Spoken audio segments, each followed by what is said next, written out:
Competition starting to get thick, it's the click, so I hope you watch your A game. A mate, no range on the track when we unite and spit. This is an A game, better bring your A game. Let's talk about these mass layoffs with Scott E. Wrestling, man. Come on in, Scott. Hello, guys. Thanks for having me. Hello. So here's what I want to do. I'm going to read the list of the releases, and then I just want you guys to pick a name from the list and tell me who Tony Khan should sign. So let me hit that list because the list is extensive. Okay. First up, we got Mustafa Ali. Then we got Emma Lena, who is Tennille Dashwood. We got Rick Boogs. He's the guitar guy. Aaliyah, who must have some dirt on WWE because that lady's been there for 10 years. I've never seen a goddamn match of hers. Elias Sampson. 75 matches. 75 matches in the company. So when did the match? 75. Over a decade. She was, yes. Why, dude, I remember her from the Battleground NXT documentary, which was a very good show, by the way. And that was when I was deployed in Afghanistan in 2016, and she still ain't been on TV. So, Elias Sampson, which no surprise there. AJ Top Dollar Francis, he got shit canned. Riddick Moss, he joins his lady friend there, Emma. Shelton Benjamin, big time legend in my eyes. Dolph Ziggler, former world heavyweight champion. Quincy Elliott from NXT. Bryson Montana, never fucking heard of this guy. Dana Brooke, I saw that one coming. Mace, not from the 90s hip hop with Puff Daddy. This is a different Mace. Mansoor, Mace's tag team partner. Shanky, Dabakato, Ulissa Leon, no fucking clue who that is. Daniel MacArthur, no idea who that is. Kevin Ventura Cortez, not related to Jesse Ventura. Alexis Gray and Brooklyn Barlow. Nothing on that one either. All right, guys. I said all the names. JD, actually, Scott E., you're the guest. I'll let you go first. From that list, give me a name that you think could go to AEW that Tony Khan should sign, and then just give me a name that you have like high hopes for on the indie scene. All right. I think Tony Khan should bring in Shelton Benjamin. Okay. I think that's a great veteran for either AEW or Ring of Honor. I think we have to remember that is technically in play. You know, Eddie Kingston's world champion. So until he's not, stay tuned for that because JD and I have some takes on that one later. But go ahead. Well, yeah, it's not a promotion that really exists, but either that or I want Shelton to go back to Japan. That's about where I'm at. Noah, baby. Hey, he's a spring chicken for Noah. He's like a rookie over there. Yeah. He's got another good decade plus of a Noah run left in him. Yeah, that's true. And what was the other question? Just someone I think that will do well? And just somebody that you just see high hopes for on the indie scene. So you think Shelton should go to AEW or Noah, and then just somebody you got high hopes for on the indie scene. I think Ali's going to do great. Yeah, good deal. JD, what say you, sir? I think Ali is going to AEW for one reason alone. His biggest advocate in WWE was Bryan Danielson. Yeah. And Tony Khan trusts Bryan Danielson, as he'll tell you any chance he gets. I think he's willing to give Bryan his kidneys if necessary. I could see. I think because we know the Bucks, right? They're gonna want that match with the Nemeth brothers on a Dynamite. I don't think they're gonna sign Nick Nemeth, the Kent State Flash himself. But there's a part of me that just. I don't know. I don't like that guy. There's a part of me that does not see that goes back a long time. There's a part I do not see a world in which we don't have a match with the Bucks and the Nemeth brothers on Dynamite. I just don't see that not being happening. Oh, that sounds gross. Yeah. But and then it also sounds very possible. Oh, it's gonna happen. I don't think they're gonna sign him because I don't think Dolph Ziggler likes wrestling all that much anymore. Like, this is not a dude who's like super motivated to go kill it on the indies. 10 years ago, maybe things are different. But he's 43. And he's made good money. So, and he thinks he's a stand-up comic. So I could see him trying to go all in on being a stand-up comic and doing whatever.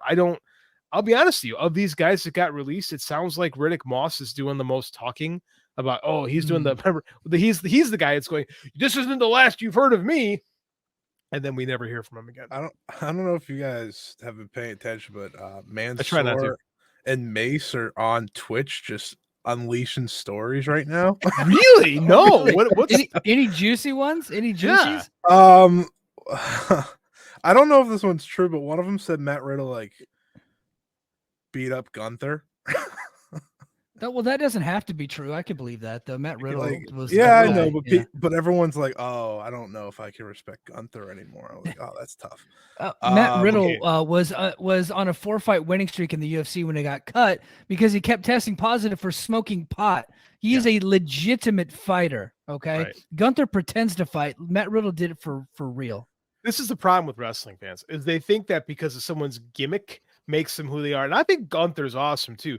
But like when your gimmick is you beat the living shit out of everybody, people are going to assume you can actually beat the living shit out of people. Matt Riddle actually beats the living shit out of people.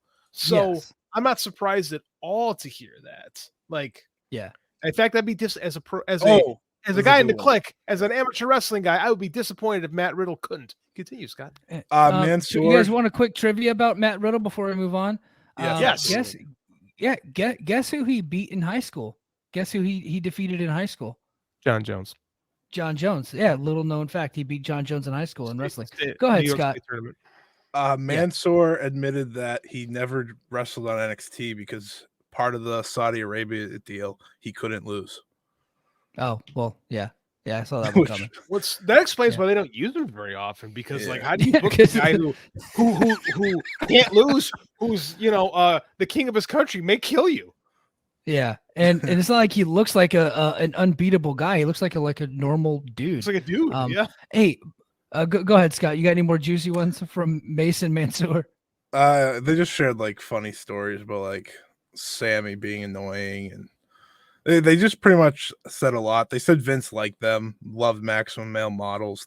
Vince was nice. I was like, all right, that's the way to keep your job. Yeah.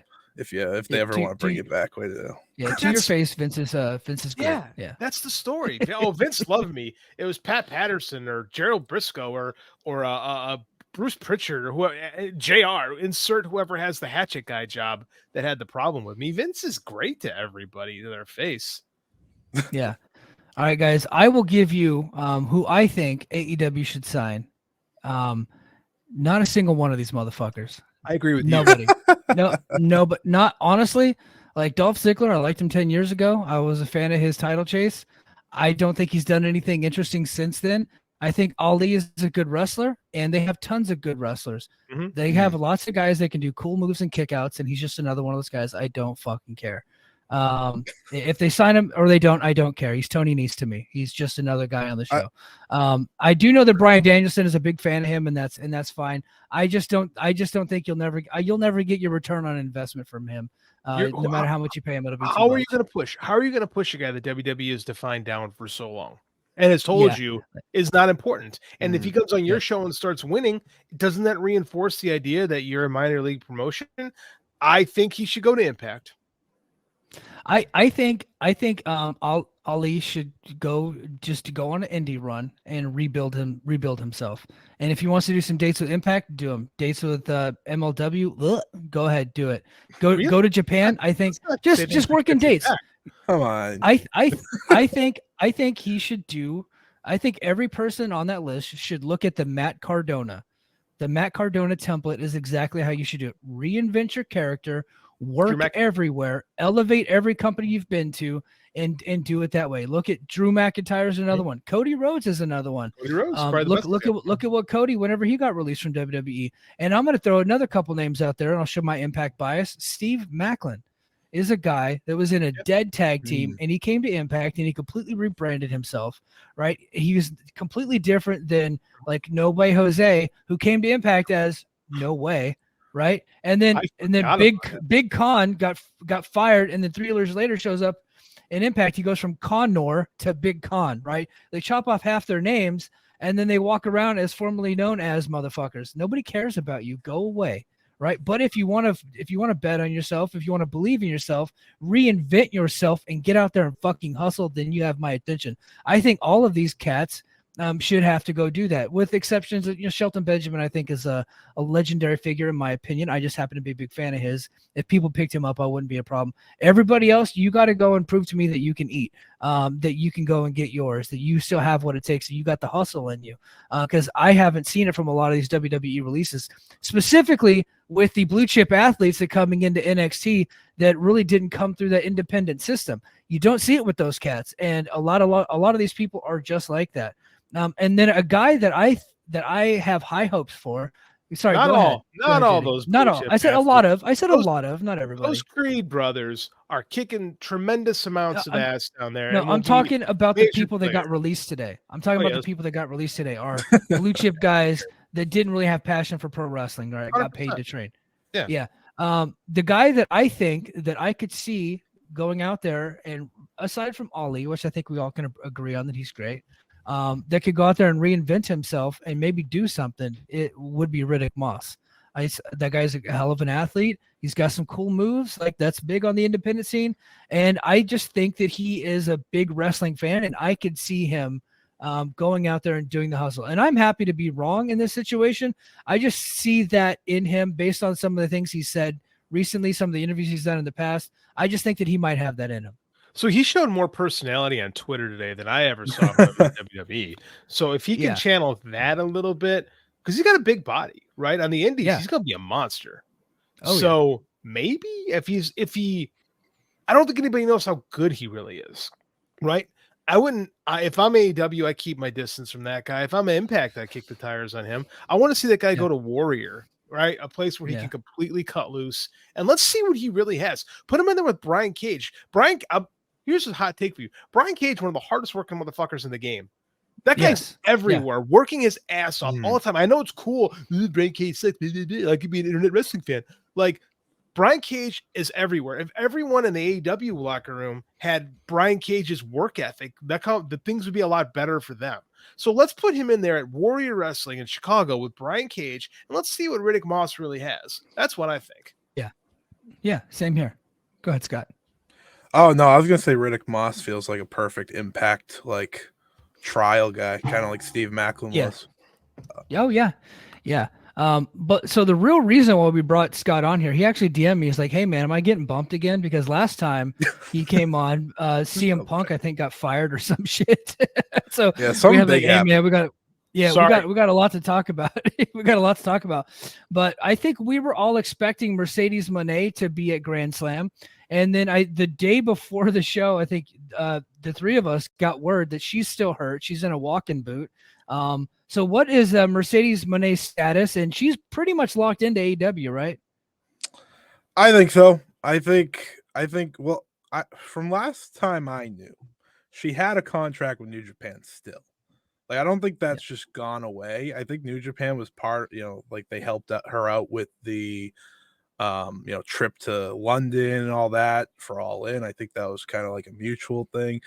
But in the end, like, AEW's where she's gonna go. You don't show her on the screen at your biggest show ever just for her not to pretty much be locked in. Because that match with Saraya, that's something that I think both of them want because of why Saraya had to retire originally, right? It was a match between those two, and things just went south, and people blamed Mercedes for that, which Saraya has since said no. But I think, to me, AEW is the place. But this is my feeling about her going to AEW.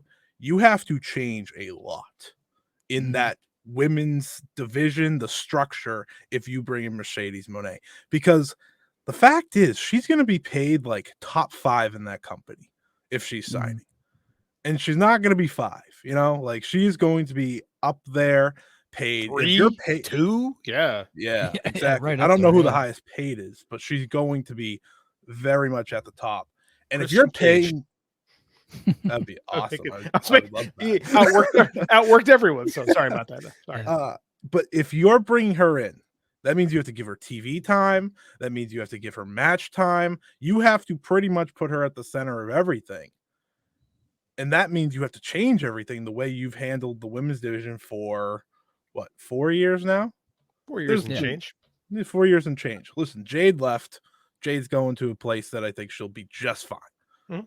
I think we all agree on that. And they're bringing in supposedly a few people to help this division, but it starts with Mercedes. If you have her, you got to change everything. So I think that's interesting because Britt and Stat popped a number for Collision. They did.